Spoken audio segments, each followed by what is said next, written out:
네, 오늘의 말씀 함께 나누겠습니다. 따라합니다. 주의 강림을 기다리는 제자.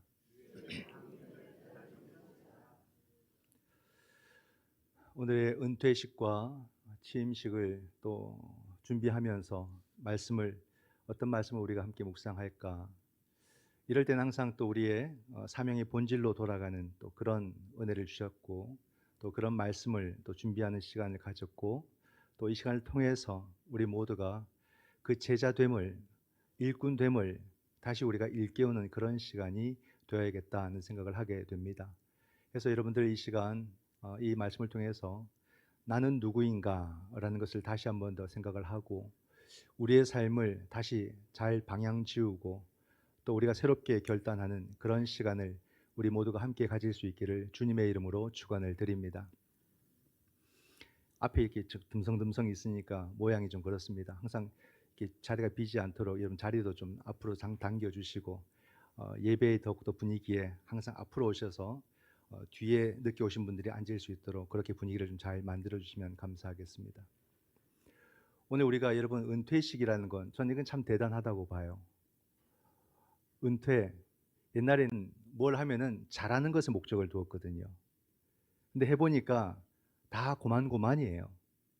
조금 잘했다고 막 그렇게 우리가 우쭐댈 필요 없고, 조금 못했다고 그렇게 실망할 필요 없겠다는 생각을 우리가 살다 보면 경험을 하게 되는 것 같아요. 진짜 중요한 것은 그 시간을 다 감당해내느냐, 이게 중요한 거예요. 그 시간 속에 너는 거기 있었느냐, 하나님 그걸 묻지 누구보다 잘했느냐 절대 그걸 안 묻습니다.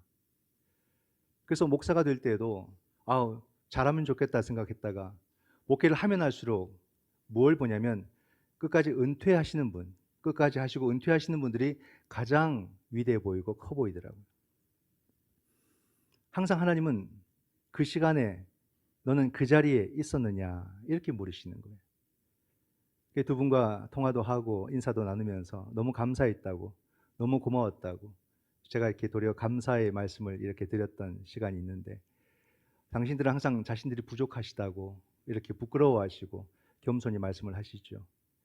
근데 참 그 모습이 너무 커 보이고 너무 아름다워 보이고, 그런 모습이 가장 정말로 존경할 만한 모습이다, 이런 생각을 하게 됩니다. 그런 가운데서 오늘 우리가 이렇게 이 시간들을 감당해내고 이런 직분들을 우리가 받아서 일을 하고, 이게 다 어떤 일인가, 어떤 의미인가, 이것을 우리가 함께 생각해 보아야 되지 않을까. 이것은 우리 모두의 이야기이다라는 것을 우리가 다시 함께 묵상을 해보고자 합니다. 질문부터 해볼까요? 사복음 하면은 무엇이겠습니까? 마태, 마가, 누가, 요한입니다. 사복음서 중에 어떤 복음이 가장 먼저 기록이 되었을까요? 모르는 게 당연합니다. 보셔도 답이 안 나옵니다. 마가복음이죠. 마태가 아니라 마가복음이 가장 먼저 기록이 되었습니다. AD 60년에서 70년 사이로 기록이 되었습니다. 그러면 신약에서 가장 먼저 기록된 책은 어떤 책일까? 그게 바로 오늘 데살로니가 전서예요. 이게 가장 먼저 기록됐습니다. AD 50년경에 이 데살로니가 전서가 기록이 되었어요. 그러므로 우리가 뭘 알 수 있냐면, 가장 오래된 초대교회의 모습, 가장 초기의 모습은 바로 이 데살로니가 전서에 나타납니다. 가장 앞선 초대교회 성도들은 어떤 신앙생활을 했고 그들이 가장 중요하게 여기는 것이 무엇인가를 우리는 이 책을 통해서 알 수가 있는 거예요. 그래서 반복적으로 나타나는 이야기 또는 강조되는 이야기를 보면 그들의 신앙의 내용을 우리가 알 수 있죠. 그래서 성경을 찾아보면 데살로니가전서 1장 10절에 보면 그의 아들이 하늘로부터 강림하실 것을, 2장 19절에 보면 그가 강림하실 때, 3장 13절에 우리 주 예수께서 그의 모든 성도와 함께 강림하실 때, 즉 초기 초대교회 성도들이 가장 중요하게 여겼던 신앙은 바로 재림신앙이에요. 예수님의 강림, 예수님의 재림, 이것이 가장 중요했던 것입니다. 이 신앙을 강하게 붙들었던 거예요. 왜 이 신앙이 중요했을까? 그것은 바로 주님의 강림은 세상의 종말을 뜻합니다. 세상의 끝을 말합니다. 그래서 사도 바울이 주님이 곧 임하리라 이렇게 말씀을 했거든요. 그것이 그들에게 어떤 의미냐면, 그들은 주님이 강림하시면 세상이 끝난다. 이것은 어떤 의미냐면 바로 그 당시 온 세계를 지배했던 로마의 지배도 끝난다, 이런 생각이었던 겁니다. 그 당시 가장 고통받는 사람들 중에 하나가 누구냐면 그리스도인들이거든요. 그리스도인들. 로마의 속국들도 다 고통받지만 그 중에서도 이 기독교가 어마어마한 핍박을 받았어요. 그렇기 때문에 그들은 이 재림신앙으로 그 고통을 견뎌냈고 이겨낸 겁니다. 주님이 오시면 끝난다. 주님이 오시면 마무리가 된다. 그런 생각이 그들에게 강력하게 있었던 거예요. 그래서 주여 오시옵소서, 마라나타, 간절하게 구하지 않습니까? 주님이 오셔야 됩니다. 주님이 우리 삶의 답이고 우리 신앙의 답입니다. 간절하게 그들이 재림신앙으로 살았던 것을 우리가 느껴볼 수가 있어요. 얼마나 힘들었을까? 재림신앙은 그냥 주님이 오신다가 아니라 오늘 우리의 삶을 견뎌내고 이겨내게 만드는 그런 하나님의 능력이 됩니다. 그래서 오늘 우리도 이 재림신앙을 추상적으로 문자적으로 이해하는 것이 아니라 이 신앙을 오늘의 현실적인 나의 삶의 능력으로 경험하고 살아가야 되는 거예요. 우리가 말하는 이 신앙의 내용들이 그냥 종교적인 언어가 되어서는 안 됩니다. 우리 현실적인 언어가 되어야 되죠. 내 삶을 견뎌내고 내 삶을 이겨내고 내 삶을 감당해내는 그 말이 바로 주님의 강림이에요. 재림신앙입니다. 그런데 문제가 생겼어요. 뭐냐면 주님이 곧 재림하신다라고 해서 간절하게 기다리는데 주님의 재림이 이루어지지 않고 있다는 말입니다. 그 가운데서 사도들도 자꾸 이제 죽고, 순교해서 죽고, 나이 들어 죽고, 또 성도들도 자꾸 죽어가는 거예요. 그럼 이 사람들은 주님의 강림을 간절하게 기다리다가 그 강림도 보지 못하고 죽는 그런 모습이 생겨나게 된 거죠. 그러니까 사람들이 수근수근 거리는 겁니다. 뭐지? 정말 재림신앙이 올바른 신앙인가? 계속 우리는 이 신앙을 붙들어야 되는가? 그런 의구심이 드는 거 아니겠습니까? 데살로니가 전서는 가장 신약에서도 가장 초기 작품입니다. 제일 먼저 기록된, 즉 바울 사도의 서신 중에도 가장 초기 작품이죠. 바울의 초기 작품 이 서신에 보게 되면은 임박한 재림이 강조되고 있어요. 곧 오신다. 살아서 볼 자도 있다. 이런 말씀들이 나오거든요. 나중에 바울의 후기 서신들 보면, 로마서나 후기 서신들을 보면은 지연된 재림이 나옵니다. 근데 지금은 초기 서신이고 초기 가르침이기 때문에 사람들은 곧 올 것이다. 우리의 생애 동안에 올 것이다. 이런 믿음으로 살았단 말입니다. 근데 주님이 강림 안 하시고 주변에서 자꾸 사람들이 죽어가니까 사람들은 이 신앙에 대해서 흔들리는 거예요. 의심이 되는 거예요. 그러니까 바울이 그들을 위로하고 설득하는 장면이 데살로니가 전서 4장 15절에 나옵니다.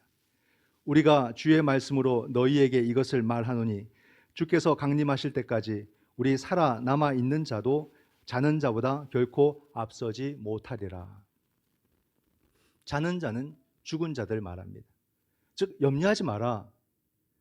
주님이 재림하시면 우리보다도 죽은 자들이 먼저 주님을 영접할 것이다. 먼저 주님을 만나게 될 것이다. 그러므로 죽는 것, 그것 갖고 우리가 재림신앙이 흔들려서는 안 된다. 바울이 그렇게 말합니다. 그러면서 18절에 이러한 말로 서로 위로하라.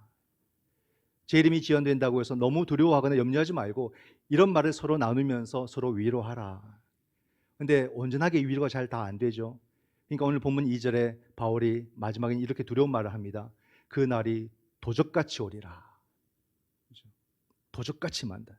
그러니까 너희들 방심하지 말고 절대 이 재림신앙 포기하지 말고 정신 바짝 차리고 이 신앙 가운데 살아가라. 그런 말을 하는 거예요. 여러분 이런 말을 들으면 마음이 좀 어떻습니까? 불편하고 두렵습니까? 아니면 내 신앙은 원래 재림신앙이기 때문에 나는 그런 말을 들으면 더욱더 소망이 넘쳐나고 간절하게 기다려집니다. 이렇게 우리가 말할 수 있을까? 그죠? 여러분 저는 예수님께서 재림하시는 그 날은 가장 기쁜 날이고 가장 복된 날이고 가장 행복한 날이라 확신을 합니다. 여러분도 그러십니까? 그죠? 여러분 우리가 재림이라는 것이 그냥 어떤 종교적인 어떤 느낌, 어떤 언어가 아니라 우리의 삶에 정말로 모든 것을 바꾸어 놓는 모든 것을 이끌어가는 그런 하나님의 은혜요, 능력이 되도록 우리가 느끼고 경험하고 생각하고 그렇게 살아가야 되는 거죠. 정말로 주님이 오신다는 것이 우리에겐 두려움이 아니라 가장 행복한 시간일 것이다. 내가 느꼈던 어떤 기쁨보다도 가장 큰 기쁨이 될 것이다. 이런 기대가 있어야 그걸 지금 내가 막 고백하고 그것을 기다리고 이렇게 사는 거 아니겠어요? 이게 메마른 종교의 언어라면은 아마 우리는 이걸 평상시 생각 안 하고 살 거예요. 내 삶의 현실의 주제들은 늘 막 살아 있으니까. 이러한 재림신앙이 내 현실의 언어가 되면은 막 재림신앙이 내 현실에 살아있게 되는 거예요. 그럼 이 신앙이 오늘 나를 이끄는 신앙이 되는 것이고, 이 신앙이 주는 그 의미들을 오늘 내가 경험하고 살아가게 되는 것이고, 그럴 때 우리의 삶은 신앙 가운데 살아있고 깨어있는 그런 모습을 갖게 되는 것입니다. 말로만이 아니라 실질적으로 경험해야 돼요. 실제적으로 이것을 살아내야 되는 거죠. 나에게 행복의 기준은 뭡니까? 각자가 다 다를 거예요. 또 각자가 경험했던 그 행복한 시간도 다 다를 겁니다. 아, 내 기억에 내가 이런 시간들이 정말 행복했고, 정말 그게 너무 좋았었어. 이런 게 참 많지요. 또 앞으로 내가 바라는 행복의 조건들이 있을 거예요. 아, 이런 것들이 이루어지면, 아, 이것을 만나면, 내가 이것을 경험하면 정말 행복할 것이다. 각자에게 다 그런 주제들이 있을 겁니다. 크게 한번 보면은 우리가 살아가면서 시험 많이 치잖아요. 저 정말 시험 많이 쳤거든요. 그래서 언제쯤 시험 안 치고 살까 하는데 아직도 시험을 기다리고 있습니다. 너무 힘들어요. 그래서 정말 중요한 시험에 합격하면은 정말 행복하잖아요. 아, 행복하다. 그리고 또 요즘 뭐 직장 개념이 바뀌었지만 옛날엔 직장에 들어가는 거 딱 들어가면 정말 행복했죠. 또 사랑하는 사람 만났을 때 그때 참 행복하잖아요. 또 사랑하는 사람을 기다릴 때 그때 참 행복하고, 그리고 결혼할 때, 그죠? 그때 정말 행복하고, 또 자식을 낳을 때 얼마나 행복한지 몰라요. 전 자식을 낳을 때 정말 행복하더라고요. 근데 그때 정말 아무것도 없었거든요. 살에 40만 원 받고 월세 20만 원 내고 그렇게 살 때 첫 애가 태어났어요. 근데도 아무 염려, 근심, 걱정이 없었어요. 그냥 무조건 행복했어요. 정말 행복했고 그냥 함께 사는 게 좋았고 그랬거든요. 또 저는 집이 없습니다만 집을 샀을 때 분명히 행복할 것 같고, 또 뭐 땅을 샀을 때 행복의 조건은 많은 것 같습니다. 참 이런 행복들은 우리 삶에 참 행복한 기분을 주잖아요. 근데 문제는 뭐냐면 이런 기분이 오래 가지 않는다는 거예요. 이런 시간이 오래 가지 않는다는 거예요. 왜냐하면 행복의 사건들이 내 삶에 다가오는 것보다 내 삶의 불안과 염려와 아픔과 이런 사건들이 더 많이 쏟아지고 다가온다는 말이에요. 그러니까 작은 불안 하나, 작은 염려 하나만 내게 톡 던져줘도 그 행복의 느낌은 싹 사라져 버립니다. 마음이 불안해지거든요. 그때는 내 마음이 완전 쪼그라들어서 행복의 기분은 느낄 수가 없는 거예요. 우리 삶에 다양한 아픔의 시간들이 많지 않습니까? 무수한 고통의 순간들이 다가오지 않습니까?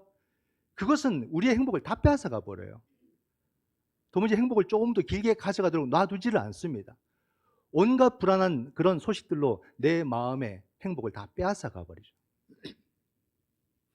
개인뿐이겠습니까? 우리가 천재지변, 자연재해 이런 것도 참 많아요. 그건 한 개인이 아니라 집단적으로 우리에게 고통을 주는 일들이 되는 거예요. 한번 불이 나면 바람과 함께 불어서 불을 끌 수가 없어요. 다 탈 때까지 그냥 보고 있어야 되는 그런 상황들을 우리가 여러 번 경험했고, 비가 안 오면 메말라서 죽어가는 생명들이 얼마나 많은지, 또 비가 좀 더 와버리면 막 쓸려 내려가고 떠내려가는 그런 안타까운 일도 많이 보게 되고, 땅이 한번 갈라져 버리게 되면 한 도시가 사라져 버리는 이런 것을 우리가 현재적으로 경험하잖아요. 얼마나 끔찍한 재앙들입니까? 이것만 해도 우리가 감당할 수 없는 아픔들인데 사람들은 어리석어서 인재를 일으켜요. 부실공사를 하고 부실한 집을 짓고 부실한 정치에 부실한 경제에 모두가 다 벌벌벌 떨게 만듭니다. 참 모순되죠? 막 사람을 살리고자 의료 체계를 의료법을 또는 복지법을 막 하는데 전쟁 한번 일으켜서 다 죽여버리고, 그게 뭡니까? 사람 살리려고 막 제도는 만들면서 전쟁 한번 일으켜서 싹 다 죽게 만들어버리는 것이 인간의 모순이잖아요. 지난 주간 장례가 있어서 계속해서 장례식장을 이렇게 다니는데 미군 부대, 이제는 폐쇄가 된 그 미군 부대 중간으로 길이 났고 글이 왔다 갔다 했어요. 근데 가다가 이렇게 보니까 뭐 글이 이렇게 있는 거예요. 참전 용사들의 그 생명을 그 수고를 우리가 잊지 않겠습니다. 뭐 이런 글을 같아요. 맞는 말이긴 한데 마음이 씁쓸하잖아요. 사람이 헌신하고 또 수고하고 그 가운데서 생명을 잃게 되면 우리가 기억하고 맞는 말인데 왜 전쟁을 일으키냐고요. 전쟁을 일으켜서 전쟁터로 내몰고 사람 죽게 만들고 죽으면 기억하겠다고 그렇게 말한다는 말입니다. 이게 인간의 모순이에요. 모순. 이것이 오늘날에도 그대로 버젓이 이루어지고 있고 그런 현실들을 보고 있고 안타깝게 기도하고 있고 그런 거죠. 정치는 맨날 싸워요. 허구한 날 싸워요. 더 나쁜 것은 국민들도 싸우게 만들어요. 이게 오늘날의 정치의 수준입니다. 다 여기 있어. 멈춰 있어요. 왜 이런 말씀을 드리냐면 우리가 말하는 이 행복이 이런 환경들 속에 있더라 이 말이에요. 이런 불안한, 이런 연약한, 이런 모순된 그런 모습 속에 나의 행복의 조건들이 있다 보니까 이 행복들을 느낄 수가 없는 거예요. 조금 행복했다가 금방 불안해지고 금방 괴로워하고 금방 염려에 빠지게 되고 이게 우리의 행복이다 이 말입니다. 이게 우리의 행복. 그러므로 오늘 우리가 간절하게 바라고 원하는 것은 뭐냐면 그게 바로 주의 날이에요. 주의 날. 주의 날을 성경은 생명이 완성되는 날이라 말합니다. 주의 날에는 이 생명이 완성이 되는 것이고 어떠한 불안한 요소도 이 생명을 해할 수 없고 이 생명을 빼앗아갈 수 없는 그런 완전한 날이라는 거예요. 그러므로 우리가 그 주의 날을 오늘 우리가 사모해야 되는 이유가 거기에 있습니다. 이 날을 사모한 삶은 오늘을 그런 삶으로 살아갈 것이고 오늘 그 날을 만들어가는 삶을 살게 될 것이다 이 말입니다. 왜 우리가 올바른 신앙을 품고 왜 우리가 이것을 기억하고 살아가야 되냐면 그 신앙이 오늘 나타나야 돼요. 그 신앙이 오늘 경험되어야 되니까. 신앙은 추상이 아니에요. 신앙은 현실이고 신앙은 바로 오늘의 내용입니다. 그러므로 왜 우리가 올바른 신앙을 붙들고 살아가야 되는가가 너무나도 명확한 거예요. 우리가 이 신앙을 붙들지 않으니까 똑같이 사는 거 아니겠습니까? 주의 날을 내가 사모하며 산다면 내가 어떤 삶을 살아야 될지 내 삶의 태도가 나오는 거예요. 바뀌는 거예요. 구약에서는 이 주의 날을 여호와의 날이라 말합니다. 여호와의 날. 그러니까 신약과 구약, 성경 전체가 여호와의 날을 우리 가운데 말씀해 주고 있어요. 예수님께서 공생애를 시작하실 때에 어떤 말씀을 읽으신 줄 아십니까? 회당에서 두루마리를 펼쳐서 읽었는데 이사야 선지자의 말씀을 읽었습니다. 누가복음 4장 18절에서 19절 말씀. 주님의 목소리를 크게 외치셨거든요. 주의 성령이 내게 임하셨으니 이는 가난한 자에게 복음을 전하게 하시려고 내게 기름을 부으시고 나를 보내사 포로된 자에게 자유를 눈먼 자에게 다시 보게 함을 전파하며 눌린 자를 자유롭게 하고 주의 은혜의 해를 전파하게 하려 하심이라. 주의 날이 어떤 날입니까? 포로된 자에게 자유를 주는 날이고 눈먼 자가 다시 보는 날이고 그리고 억눌린 자가 자유롭게 되는 이 날을 바로 주의 은혜의 날이다. 이 날을 주님께서 말씀하십니다. 오늘 우리가 꿈꾸는 그런 날이 바로 이런 날. 주가 강림하신다는 날은 그냥 주님이 오신다는 의미가 아니라 바로 이런 세상이 된다는 말이에요. 우리는 이런 세상을 꿈꾸고 있는지, 이런 세상을 희망하고 있는지, 이런 세상을 위해서 노력하고 살아가고 있는지, 아니면 오직 세상의 기쁨과 세상의 만족을 위해서 나의 모든 생명과 나의 모든 시간과 내가 가진 모든 것을 다 거기에 소진하고 있는지, 그리스도인으로 산다는 게 뭐냐는 거예요. 그저 세상의 만족, 어떤 세상의 기쁨, 어떤 세상의 여유, 이게 온통 내 마음속에 있는지, 아니면 정말로 주의 날을 이 땅 가운데 이루어가기 위해서 거기에 내가 올인을 하면서 내 모든 삶을 살아가는지, 그리스도인답게 산다는 게 뭘까? 오늘 내가 주의 제자로 살아간다는 그 삶의 내용이 무엇일까? 이걸 우리 모두가 함께 진지하게 고민해야 될 때가 아니냐는 거예요. 2절 말씀에 그 날이 도둑같이 임한다 있잖아요. 근데 여러분 그와 반대되는 말씀이 4절에 있어요. 너에게는 그 날이 도둑같이 임하지 아니하리라 했어요. 뭐가 맞습니까? 도둑처럼 임하는 게 맞습니까? 아닌 게 맞습니까? 그 답이 5절에 나옵니다. 너희는 다 빛의 아들이요 낮의 아들이라 우리가 밤이나 어둠에 속하지 아니하나니. 그죠? 도둑은 밤에 오잖아요. 근데 우리는 빛의 자녀이고 낮의 자녀라는 말이에요. 그러므로 우리는 그 날을, 주의 날을 도둑처럼 맞이하는 것이 아니라 그 날을 영접하는 거예요. 이게 오늘 우리에게 주시는 주님의 말씀이다. 우리는 어둠에 속하지 아니하고 우리는 빛에 속한 사람들이다. 이게 제자라는 말이에요. 우리는 밤을 살지 아니하고 우리는 낮을 사는 사람들이다. 그러므로 그 날을 우리는 기쁨과 영광으로 맞이하지 도둑처럼 맞이하지 않는다는 겁니다. 그 날을 우리가 빛의 자녀로 산다는 게 어떤 뜻일까? 6절에서 말합니다. 그러므로 우리는 다른 이들과 같이 자지 말고 오직 깨어 정신을 차릴지라. 깨어 있음. 이것이 바로 제자로 살아가는 것입니다. 깨어 있음. 이 땅 가운데 우리가 주의 날을 사모하고 주의 강림을 사모하고 주의 재림의 신앙을 갖고 깨어 있음. 이게 우리들의 모습이에요. 아무리 세상이 분주하고 바쁜 세상을 살더라도 나의 정체는, 우리의 정체는 뭐냐? 주의 강림을 기다리며 깨어 있는 자, 제자라는 말입니다. 이게 우리의 실제 정체다. 우리의 정체성이다. 내가 일하는 모든 것들도 그냥 단순히 돈 버는 직업이 아니라 그 모든 일들을 하는 순간에도 주의 강림을 기다리며 깨어 있는 일을 하는 겁니다. 그렇게 살아가는 거예요. 완전히 다른 삶이에요. 오늘 은퇴식과 우리 취임식, 이 의미가 여기에 들어가 있지 않겠습니까? 주의 날을 기다리며 주님의 강림을 기다리며 하나님의 교회 가운데서 헌신적으로 그 삶과 시간을 들이면서 섬기셨던 이 분들을 우리가 축복하며 은퇴식을 진행을 했습니다. 또 이제 그 바통을 이어받아서 새로운 일꾼들이 또다시 그 꿈을 품는 거예요. 주의 강림을 기다리며 내가 깨어 있겠습니다. 또 그 길을 힘써 걸어가겠습니다. 라고 고백하는 자들에게 취임의 예식을 우리가 진행을 했습니다. 여러분, 교회는 왜 이토록 늘 새로운 일꾼들을 세워갈까요? 아이고, 또 일꾼 세워요? 또 선거예요? 우리가 그런 말 한 번씩 하죠.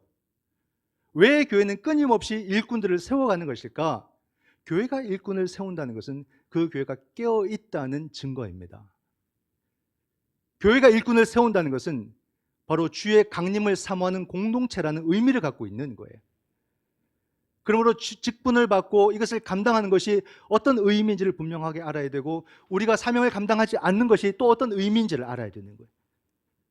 우리가 주께로부터 부름을 받고 사명을 감당해야 될 텐데 그 사명을 감당하지 않는다면 그건 밤을 살아가는 겁니다. 도둑같이 임할 그 날이 너무나도 두렵습니다. 우리는 깨어 있어야 되는 거예요. 무조건 교회 와서 일하라, 그런 의미가 아니에요. 우리 깨어 있으면 먼저 참된 예배자로 살아가는 것이고, 또 인생의 주기 속에서 시간이 될 때는 또 교회를 통해서 섬기고 봉사하는 시간도 갖게 되는 것이고, 또는 밖에서 내가 해야 될 일들을 찾아서 해 나가는 것이고, 이 모든 것이 다 주의 강림을 사모하는 것이고 깨어있는 성도의 삶이 된다라는 사실입니다. 근데 이게 쉽지 않거든요. 그래서 이 힘든 일들을 끝까지 마다하지 않고, 우리 두 분은 한 번도 불평하는 소리 내가 들어보지를 못했어요. 막 일하는 때는 막 좋다 나쁘다 이런 얘기 많잖아요. 근데 한 번도 불평한 얘기를 제가 들어본 적이 없습니다. 끝까지 그 시간을 다 채워주셨어요. 이게 참 위대한 일이에요. 잘하고 못하고 뭐 잘하면 좋겠지만 다 거기도 호불호가 다 있잖아요. 그걸 어떻게 우리가 평가할 수도 없습니다.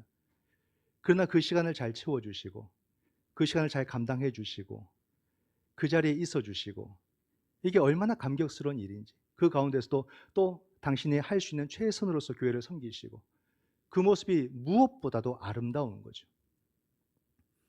또 이렇게 새로운 일꾼들이 그 모습을 바라보며 또다시 그 바통을 이어받는 이 모습 속에서 다시 주의 강림을 사모하고, 내가 어떻게 깨어서 하나님의 교회를 바르게 섬길 수 있을까, 그 고민과 그 결단이 우리의 공동체 속에서 끊임없이 일어난다는 것도 주님이 우리와 함께 하신다는 증거라는 사실입니다.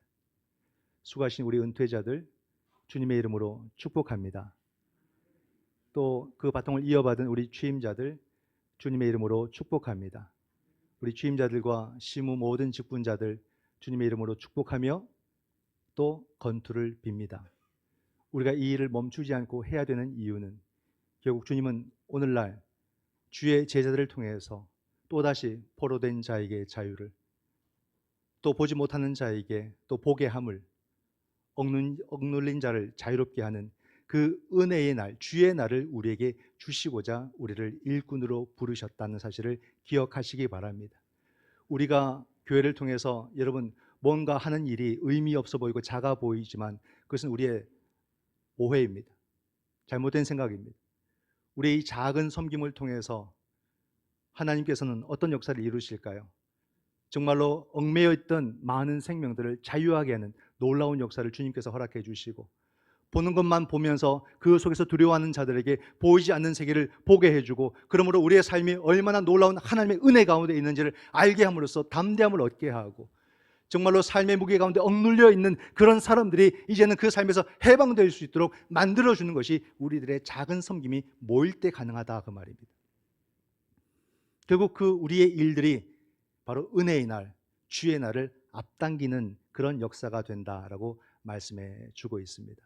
여러분, 우리의 직분 하나하나를 소중하게 여기시고, 그리고 주어진 그 시간들을 각자가 힘써 잘 감당하시기를 주님의 이름으로 축원드립니다. 기도하겠습니다.